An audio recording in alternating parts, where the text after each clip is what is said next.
Hola, buenas noches, ¿cómo están? Feliz viernes. Termina la semana, gracias a Dios, es viernes. ¿Cómo están aquí transmitiendo este viernes 8 de febrero? Un poquito tarde, pero no podíamos dejar de pasar y de cerrar esta semana sin estar con ustedes y de comentar pues algo que, como ustedes verán, aquí traigo en mi en mis apuntes este libro que se llama Peña Nieto, el gran montaje, a esta señora que creo que ya no la vamos a volver a ver en estas revistas, y si la vemos pues ya nadie las va a comprar. ¿De qué voy a hablar el día de hoy? De un tremendo y pésimo gran montaje. Voy a esperar a que se sumen más amigos y amigas que están viéndonos, mientras aquí la Tomasa está a punto de mandarle saludos a todos. Gracias por sus atenciones, muy buenas noches, feliz viernes a todos, a todas las que nos están viendo en esta transmisión de Facebook Live, quienes nos ven en la página de Villamil Informa, en la página de la revista Proceso. Guadalupe Contreras me dice que me ha extrañado, yo también los he extrañado, he andado con un poquito de trabajo, pero muchas gracias también por ustedes. Gracias. Desde hace más de un mes, un servidor en la revista Proceso había publicado que estaba ya prácticamente rota la simulación que desde el 2010 o desde el 2009, si podemos, como el caso, aquel romance de telenovela entre Angélica Rivera y Enrique Peña Nieto. Desde hace un mes nosotros habíamos publicado en la revista Proceso, no, más de 2 meses, que pues ya estaba a punto el divorcio, que ambos estaban viviendo en casas separadas, que el contrato se había terminado. 10 años de contrato, 2009, 2019.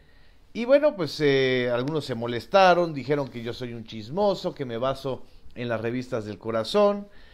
El día de hoy el periódico Reforma cita a esta revista, la revista Hola, donde la gaviota siempre apareció pues luciendo sus vestiditos, haciendo creer a todo el mundo que ella era parte de la aristocracia. En fin, fue una cosa grotesca.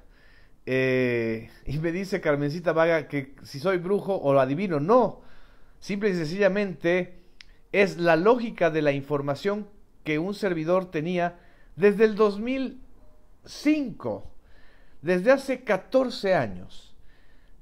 Un servidor publicó un libro que se llamaba Si yo fuera presidente, el reality show de Peña Nieto.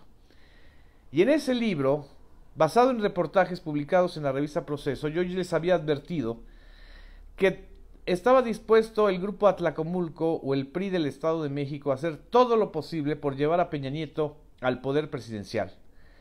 Y entre eso, todo lo posible, se incluía incluso un guión para hacerlo novio o esposo de una actriz de Televisa. Hubo un casting. Se pensó en varias actrices, incluyendo a Lucero, incluyendo a Galilea Montijo, y finalmente terminaron por hacer un acuerdo con Angélica Rivera, en ese momento una de las actrices más populares por sus telenovelas, por La Dueña, por Destilando Amor, por este tipo de melodramas en donde ella aparecía como la protagonista. En 2008 y ya en 2009 era público el romance entre estos dos personajes, o al menos decían que era un gran romance. Llegaron a tal grado de mentira que hasta fueron al Vaticano a presentar a Angélica Rivera como la futura esposa de Enrique Peña Nieto, que ya para entonces pues era un viudo. Su esposa falleció en 2007. Y no les importó nada. No les importó incluso pasar por encima del derecho canónico. No les importó incluso simular que no había habido una boda antes entre Angélica Rivera y el Güero Castro. Y aquí tengo en mis manos este documento, que es el acta de matrimonio eclesiástico celebrado el 2 de diciembre del 2004 entre José Alberto Castro Alba, el Güero Castro, hermano de Verónica Castro, y Angélica Rivera Hurtado. Esta acta de matrimonio eclesiástico la hicieron perdediza para que Angélica Rivera pudiera anular rápido su matrimonio por la Iglesia Católica. Y no les importó incluso pasar por encima de un sacerdote de apellido Salinas, que desde José Luis Salinas Aranda, que desde el 2009 y durante casi 8 años estuvo luchando para que le restablecieran sus derechos sacerdotales, porque él fue el chivo expiatorio, la venganza del cardenal Norberto Rivera para forzar a una anulación o una pretendida anulación rápida que nunca supimos si realmente se dio. Aquí tengo estos documentos que fueron parte y formaron parte de un reportaje que un servidor publicó en la revista Proceso junto con Carmen Aristegui y en ese entonces su portal Aristegui Noticias. Una serie de infamias y de presiones y de simulaciones, es decir, no solamente fue espectáculo, hubo presión y coerción política, hubo una serie de injusticias que se cometieron en contra de aquel sacerdote que falleció, desgraciadamente, sin haber sido restituido en sus derechos.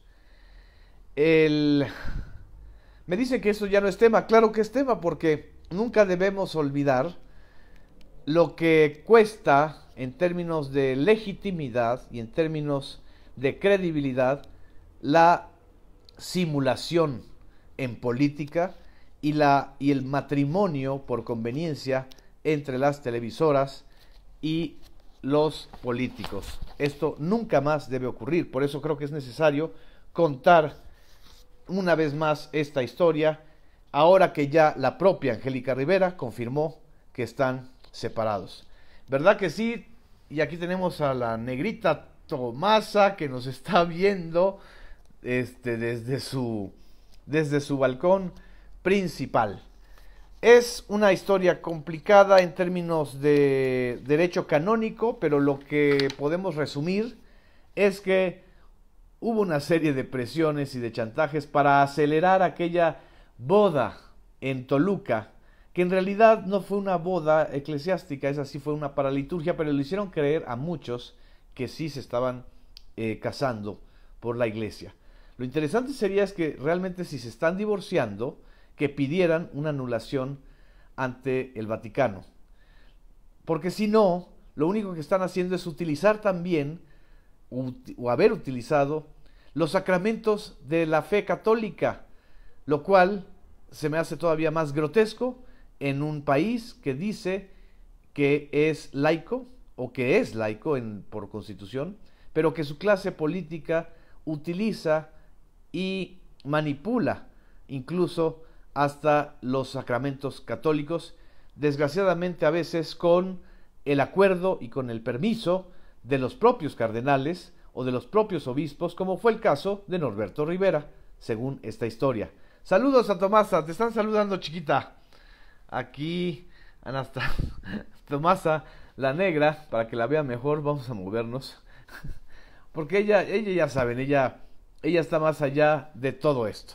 Bueno, este es el contexto, pero todavía peor, si no nos concentráramos en el asunto eclesiástico, lo que fue todavía más grotesco es todo lo que hicieron para ocultar que Enrique Peña Nieto era en realidad el dueño de aquella construcción llamada la Casa Blanca de Enrique Peña Nieto, que fue dada a conocer por Carmen Aristegui en MBS Noticias. Y aquí tengo la portada aquella de la revista Proceso, en donde se dio a conocer en noviembre del 2014 este escándalo, donde dice el texto introductorio es inapelable de la revista Proceso. La investigación de Aristegui Noticias sobre la Casa Blanca de la pareja presidencial cayó como una bomba en un ambiente generalizado de rechazo y desconfianza hacia el gobierno federal por su incapacidad de resolver el caso Ayotzinapa. Recordemos que casi se dio a conocer en simultáneo con aquella famosa y lamentable conferencia de prensa de Jesús Murillo Caram sobre la verdad histórica. ¿Se acuerdan? Cuando él dijo, ya me cansé. En un intento por apagar ese fuego, Enrique Peña Nieto hizo que su esposa diera una explicación pública sobre el inmueble, explicación que no satisfizo a nadie y solo ha sido objeto de críticas y burlas. Por su parte, el mandatario abrió al público su declaración patrimonial, la que según expertos deja muchas dudas sobre sus propiedades y cómo las obtuvo.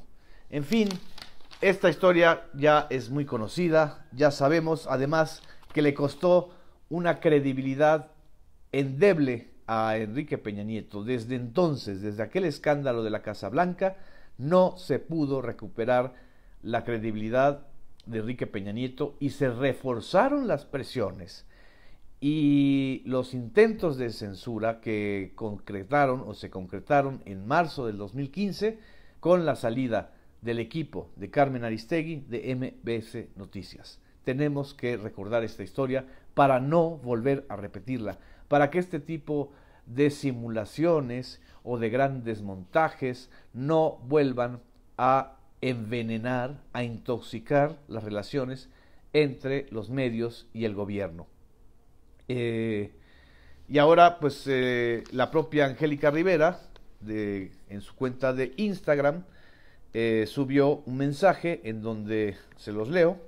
Pues todavía ella sigue creyendo que está actuando, porque la verdad es que ya sabíamos desde hace mucho tiempo que lo único que hacíamos era una especie de simulación entre la sociedad y ellos mismos, porque ni ellos se creían este asunto de que todavía eran una gran pareja feliz, que la telenovela seguía y que, bueno, a final de cuentas ambos iban a sobrevivir a la debacle de el PRI en el 2018 en las elecciones presidenciales.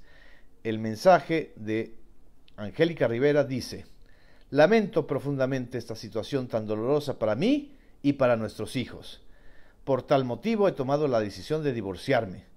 A mi esposo siempre le entregué con amor mi tiempo y esfuerzo para cumplir como esposa, compañera y madre. Hoy toda mi energía, fuerza y amor está enfocada en seguir siendo una buena madre, en recuperar mi vida. Pues está prácticamente diciendo que su vida estaba perdida, que estaba ella en un guión, y mi carrera profesional.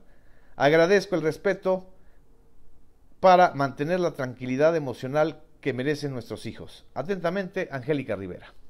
Señora Angélica Rivera, si usted quiere recuperar la tranquilidad emocional, tiene que decir la verdad. Usted podrá retornar a las pantallas de Televisa, o de Netflix, o de alguna serie, o de alguna otra televisora, pero no va a recuperar el cariño de su público o de las audiencias si sigue haciéndonos creer que usted no tuvo nada que ver en este gran y peligroso y tremendo montaje que vivimos durante 6 años. Peña Nieto, el gran montaje. Este fue el libro en donde pues prácticamente relato la historia de este gran montaje. En fin, es el cierre de una historia, de un ciclo, de una mentira. En fin, para que vean, y eso lo escribí hoy en mi cuenta de Twitter, que nadie, por muy poderosa que sea una televisora, por muy poderoso que sea un partido político, por muy grande que sea la ambición de uno o de otro, por mucho dinero, la lección de vida es: nadie debe perder su esencia humana, por muy poderosa que sea una televisora o un partido político. Y peor aún, nadie debe volver a quererle ver la cara de tontos a los mexicanos. En fin, me dice que si cree que lo haga, que si no se jugaría la vida en ello. La valentía también es un acto de arrepentimiento, es un acto de sinceridad.